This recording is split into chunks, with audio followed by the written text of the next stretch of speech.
par hasard qui sont déjà allés en Tunisie? Eh, c'est beau, hein?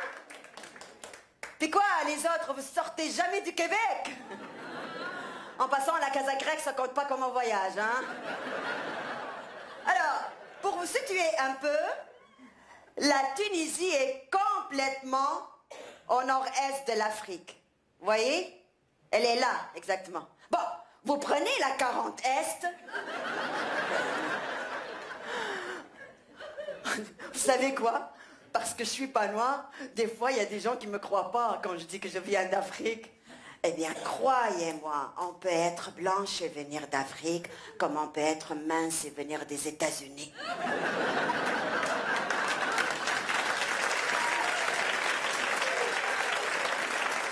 Puis même si vous n'êtes pas allé en Tunisie, vous en avez entendu parler, j'espère, hein?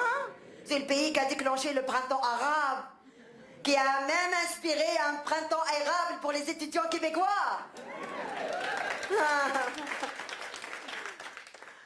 Puis regardez la Tunisie ici, comment elle est gracieuse. Ah, il y en a qui disent qu'elle ressemble à une sirène allongée au bord de la Méditerranée.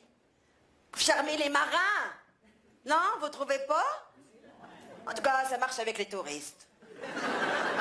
Mais moi, je trouve qu'elle ressemble plutôt à un cheval de mer effoiré. Hein?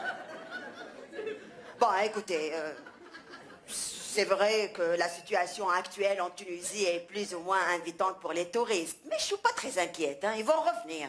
Disons qu'on avait un petit problème de corruption, mais c'était pas aussi pire qu'à Mascouche ou Laval.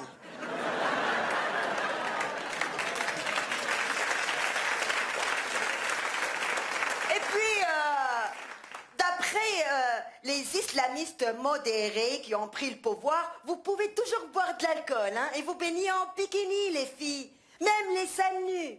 La seule chose qui va changer, c'est que le service sera fait par des non-voyants.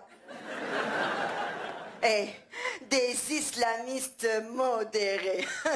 Mon œil, oui. Modéré comme le sénateur Boisvenu. Hein?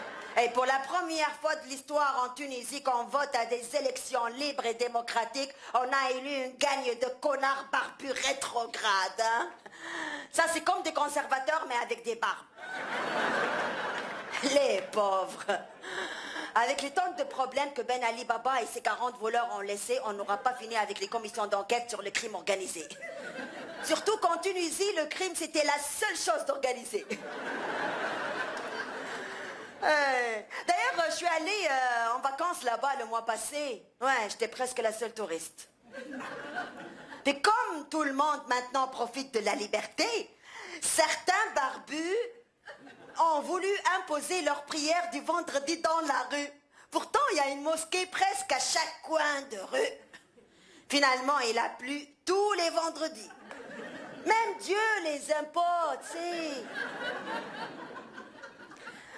Mais ça reste quand même incroyable, cette révolution tunisienne qui a inspiré plusieurs peuples dans le monde, hein? Même les Québécois, entre autres, hein? Et même les Américains ont suivi avec le mouvement Occupy. Et ils ont manifesté en chantant le slogan tunisien en arabe. Chab, Yuri, Ska, Tanizan. Faut le faire. Voulez-vous essayer? Voulez-vous répéter après moi? Allez-y. Chab, Yuri, Ska, Tanizan.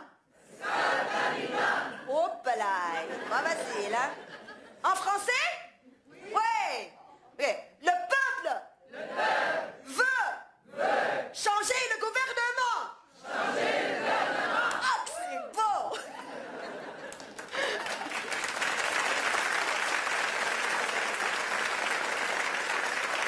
Alors, quand je vois ce soulèvement universel pour la liberté, la démocratie et la justice sociale, je me dis, comme l'aurait dit un grand démocrate que vous connaissez bien, j'ai jamais pensé que je pouvais être aussi fière d'être tunisienne.